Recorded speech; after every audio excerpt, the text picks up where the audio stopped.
দর্শক, এই মুহূর্তে রাজধানীর ফরেন সার্ভিস একাডেমির দোয়েল হলে আছেন সহকর্মী রাকিব হাসান। সরাসরি চলে যাচ্ছি তার কাছে।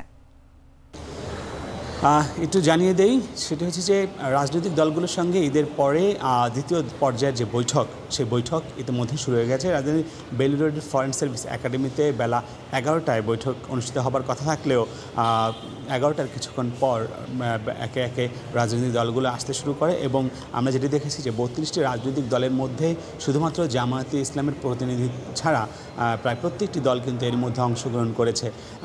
এবং আমরা একটু জানিয়ে রাখি যে আজকে যেসব অসমাপ্ত এর আগে যে আলোচনা হয়েছে, অসমাপ্ত আলোচনাগুলো চলবে, পাশাপাশি নারী নেতৃত্ব এবং বিচারপতি নিয়োগ সহ বেশ কিছু আলোচনা কিন্তু আজকে করা হবে। আমরা যদি বলি যে সংবিধানের যে 70 অনুচ্ছেদ এবং স্থায়ী কমিটির সভাপতি নির্বাচন, নারী প্রতিনিধিত্ব, প্রধান বিচারপতি নিয়োগ সহ বেশ কিছু আলোচনা আজকে এই বৈঠকে জায়গা করে নেবে।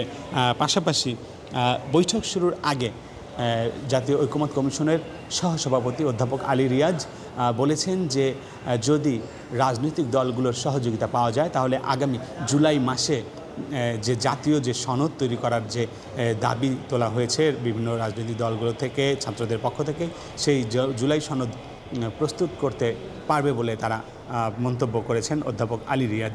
তো এই ছিল আমার কাছে বৈঠকের সর্বশেষ তথ্য।